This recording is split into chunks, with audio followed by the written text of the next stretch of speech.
तो दोस्तों ये वीडियो होने वाला है हम लोग का मास्टर यालो का रेस्क्यू ऑपरेशन का पार्ट 4, जिसके अंदर में लिटरली शुएन मरते मरते बचा, साथ ही साथ हमारी लिटिल जियान को भी लगभग जाइजिंग ने मार ही दिया था। लेकिन वहां पे बचाने के लिए एक मिस्टीरियस बीस्ट आता है। जी हाँ, मैं बात कर रहा हूँ शॉनजांग के बारे में। उसकी एंट्री इस फाइट के अंदर में काफी लेट हुई, लेकिन काफी बड़ा इम्पैक्ट को वो प्ले करेगा। तो इसी फाइट के अंदर में हम इन तीनों के बारे में जानेंगे। और मोस्ट इंपॉर्टेंट चीज जो कि शुएन यूज करने वाला है वो है 4 कलर्ड एंग्री बुद्धा लोटस।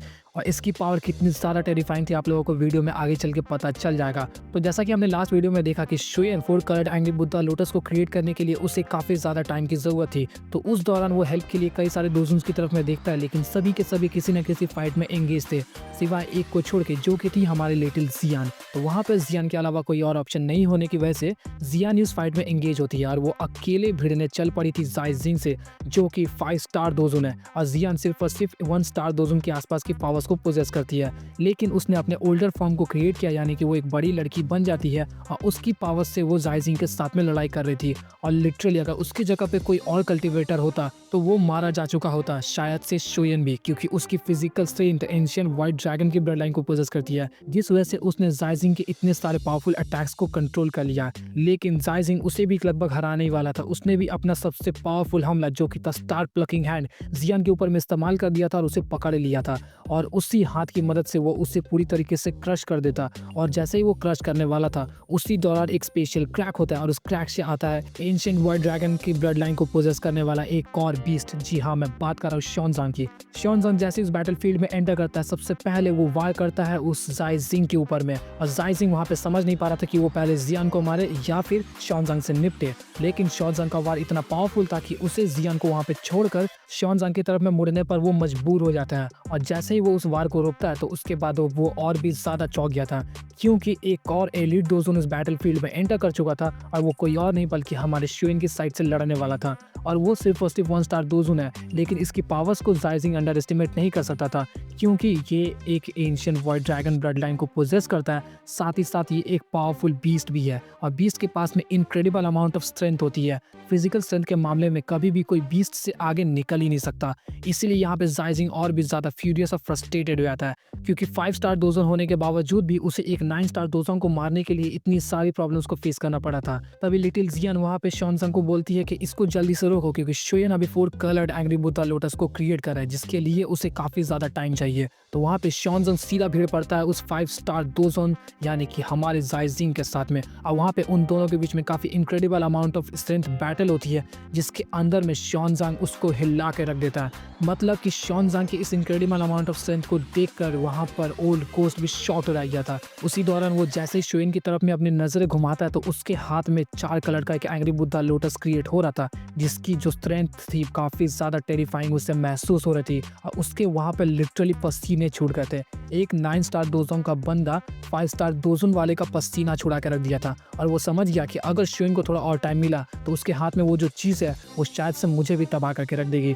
जिस वजह से वो वहां पे शॉनजांग के ऊपर में काफी भारी वार करता है और सीधा वो दौड़ पड़ता है शुएन की तरफ में। उसी दौरान शुएन की हथेली के ऊपर में हम लोग को उसके हाथ का साइज का एक लोटस दिखाई देता है, जिसके अंदर में 4 कलर के फ्लेम्स एक दूसरे के साथ में मर्ज अप हो रहे थे। और उसी दौरान शुएन के बॉडी से काफी भारी अमाउंट ऑफ स्पिरिचुअल एनर्जी उस लोटस के अंदर में जा रही थी। और उसके उस कलर्स को देख के वो काफी ज्यादा सुंदर दिख रहा था, लेकिन वो जितना सुंदर था वो उतना ही भयानक होने जा रहा था।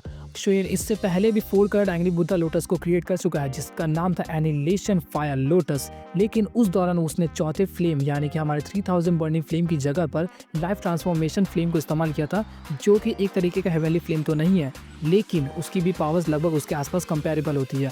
तो उसे क्रिएट करने के दौरान शुएन को जितनी प्रॉब्लम्स नहीं फेस करनी पड़ती थी, उससे 4 गुना से 5 गुना इस लोटस को क्रिएट करने के दौरान उसकी स्पिरिचुअल एनर्जी एग्जॉस्ट होती जा रही थी। इसी दौरान शुएन को यह भी एहसास होने लगता कि अगर वो सोल स्टेट में ब्रेक थ्रू नहीं किया होता तो वो कभी भी एंग्री बुद्धा लोटस को क्रिएट नहीं कर पाता, क्योंकि इसके अंदर में जितनी अमाउंट ऑफ स्पिरिचुअल एनर्जी चाहिए वो कोई भी नॉर्मल अल्केमिस्ट इसके लिए कभी भी प्रोड्यूस कर ही नहीं सकता, जब तक वो सोल स्टेट में पास आउट ना हो जाए। और जब शुएन के मन में इतनी सारी बातें चल रही थी, तो उसी दौरान उसके सामने से आ रहा था ओल्ड कोस्ट जाइजिंग।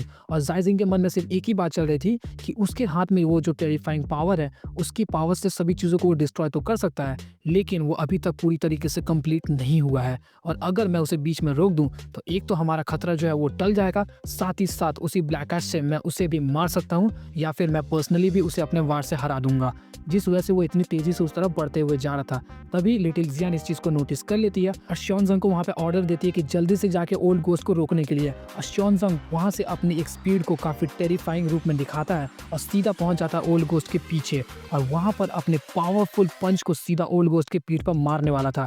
लेकिन यहाँ पे एक काफी शॉकिंग चीज हुई कि ओल्ड गोस्ट उसको डिफेंड करने के लिए पीछे की तरफ बिल्कुल भी नहीं मुड़ता और वो उल्टा उस वार को अपनी पीठ पर ले लेता है। और जैसे ही श्योनजंग का वो पंच ओल्ड गोस्ट की पीठ के ऊपर में लैंड करता है तो उसकी बॉडी से एक ब्लैक कलर का फॉग बाहर आता है जो कि कॉटन तरीके का बन जाता है और उस पंच की पावर्स को थोड़ा सा कम कर देता है। लेकिन फिर भी श्योनजंग के पंच में उतनी ज्यादा टेरिफाइंग पावर्स थी कि उसने लिटरली ओल्ड गोस्ट के कई सारे हड्डियों को तोड़ के रख दिया। उसका साउंड सभी लोगों को सुनाई देता है और अगर ये पंच किसी और नॉर्मल दोजन के ऊपर में पड़ा होता तो वो वहीं पर धराशायी हो जाता। इससे हम लोगों को पता चलता कि श्योनजंग के पास में कौन सी इनक्रेडिबल अमाउंट ऑफ स्ट्रेंथ है। लेकिन इतने भारी मार खाने के बाद भी वहां पर वो रुकता नहीं है। ऑफ कोर्स वो 5 स्टार दोजोन है, जिस वजह से उसकी जो स्पीड थी वो श्योनजंग के मुकाबले काफ़ी ज़्यादा थी। वो वहाँ से काफ़ी तेज़ी से फिर से शोइन की तरफ में बढ़ना स्टार्ट कर देता है और इस दौरान वो उस मोमेंट पे पहुँच चुका था जहाँ पर उसे कोई भी नहीं रोक सकता। वो लिटरली शोइन के बिल्कुल पास पहुँच चुका था और वहाँ पर उन दोनों को बिल्कुल एक स्लो मोशन सा सीन में दिखाया जाता है। ओल्ड गोस्ट जाई जिंग के हाथों से निकलता है 9 इम्प्रिजनिंग गोस्ट हैंड, जिसके अंदर में उसने अपनी सारी की सारी दोखी को लगा दिया था और सिर्फ एक 9 स्टार दोजोंग को हराने के लिए। और उसी दौरान शोइन के मन में सिर्फ एक ही बात चल रही थी, अगर तुम मुझे मारना चाहते हो तो मैं तुम्हें लेके मरूंगा। और उसके हाथ में वो जो एंग्री बुद्धा लोटस था वो ऑलमोस्ट क्रिएट हो चुका था और जैसे ही वो दोनों एक दूसरे के आसपास आते हैं तो वहीं पर एक आवाज आता है, बूम। और सिर्फ उस बूम की आवाज से वो पूरा वैली हिल जाता है। उसके माउंटेन्स के अंदर में कई सारे क्रैक्स आ जाते हैं। वो जो हॉलो सोल का ब्रांच था वो तबाह हो गया था सिर्फ एक साउंड से। और वो साउंड पता है किस चीज का था? एनिलेशन फायर लोटस का, जो कि अभी जस्ट क्रिएट हुआ है, अभी तक वार भी नहीं किया उसने। और उसी दौरान वहां पर ओल्ड गोस्ट जाई जिंग अपना हमला कर देता और वो सीधा शोयन की छाती की तरफ में जा ही रहा था और इधर से शोयन ने भी अपना एनिलेशन फायर लोटस को आगे की तरफ में बढ़ा दिया। जाई जिंग का जो हमला था वो पहले शोयन को लग जाता है और उसी दौरान वहाँ पर एंग्री बुद्धा लोटस भी ब्लास्ट कर जाता है। उसका ब्लास्ट से इतना टेरिफाइंग पावर्स निकलता है कि वो पूरा वैली तबाह तो हो ही गया और उसके अंदर में जितने भी एलिट दोजोन्स थे उन सभी के ऊपर में ब्लैक कैश भी जाता है। उसके अंदर से इतनी ज़्यादा एनर्जी फ्लक्चुएशंस होती है कि उसके आसपास में जो भी चीज़ें थी पूरी तरीके से डिस्ट्रॉय हो गई। नियरली 1000 किलोमीटर के आसपास में जो भी वो फॉरेस्ट था पूरा फॉरेस्ट साफ हो गया था। साथ ही साथ उसके अंदर में इतनी ज़्यादा लाइटनिंग, यानी कि वो जो लाइट प्रोड्यूस हुआ था उस वजह से ऐसा लग रहा था कि ज़मीन और आसमान दोनों एक हो चुके हैं। इसके साथ साथ हॉलो सोल के वो जो छोटे मोटे कल्टिवेटर्स थे उनमें से कई सारे लोग काफ़ी ज़्यादा इंजर्ड हो गए और कई सारे लोग मर भी गए थे। और उसी दौरान सभी के सभी दोस्त जो एक दूसरे के साथ में फाइट कर रहे थे इस एनर्जी रिपेल को देख के रिट्रीट कर लेते हैं, यानी कि शोयन की टीम एक साइड आ गई थी और उन सभी एलिट दोजोन्स की टीम एक तरफ चली गई थी। और वहाँ पर हॉलो सोल्स के मेंबर सिर्फ एक ही चीज़ को सोच रहे थे कि आखिर एक 9 स्टार दोजोंग के पास में ऐसी कौन सी पावर्स थी जिसने एक तियानजुन की पावर को हिला के रख दिया और लिटरली वो उसको डिफेंड भी नहीं कर पाया। तभी उस भयानक मंजर के अंदर से एक छोटी सी बॉडी बाहर आती है जो कि किसी और की नहीं बल्कि शोयन की थी और वो पीछे की तरफ में उड़ती हुई जा रही थी। उसकी हर एक बोन टूट चुकी थी, साथ ही साथ उसका चेस्ट भी हल्का सा अंदर की तरफ में दबा हुआ दिख रहा था। उसी दौरान वहाँ पे जियान दौड़ते हुए आती है और उसे देखती है तो काफ़ी ज़्यादा वो वहाँ पर दुखी हो जाती है। और इसी मोमेंट के दौरान मानवास के अंदर में जियान वहाँ पर रो भी रही थी। उसके बाद ही लिटिल फेरी डॉक्टर और तियानवो जुनजी भी वहाँ पर आ जाते हैं और लिटिल फेरी डॉक्टर उसे देख के काफ़ी ज़्यादा गुस्सा भी हो रही थी और उसे दुख भी हो रहा था। ऑफकोर्स सभी लोग वहाँ पे दुखी थे, लेकिन सबसे लास्ट में आता है वहाँ पे फन जुनजी। फन जुनजी के आने के बाद ही वो थोड़ा भी अपना दुख को दर्शाता। उससे पहले ही उससे 2 माइटी ऑराज महसूस होती है, जिसके बाद मुगु हंसता हुआ वहाँ पर एक राहत की सांस लेता है। तभी वहाँ पे एक आवाज़ आता है कि इतना पावरफुल लड़का पहली बार हमने देखा है जो हॉलो सोल के ग्रेट एल्डर्स को बाहर निकलने पर मजबूर कर दे। जिसके बाद फन जुनजी वहाँ पे अब और भी ज़्यादा घबराने लगता है। So that's all for the video. मेरा कोई भी इंटेंशन नहीं था कि मैं इस इवेंट को ज़्यादा लंबा चौड़ा खींचूं, लेकिन जैसा कि आप सभी को पता है कि बैटल थ्रू द हेवंस के अंदर में ऐसे कई सारे मोमेंट्स है जिसे वो लोग कट ऑफ कर दे रहे हैं, जिस वजह से ये जो पूरा इवेंट है हम लोगों को 2 से 3 एपिसोड्स के अंदर में पूरी तरीके से निपटा दिया दिया जाएगा और उसके अंदर में कई सारे ऐसे सीन्स होंगे जो हम लोग को नहीं दिखाए जाएंगे।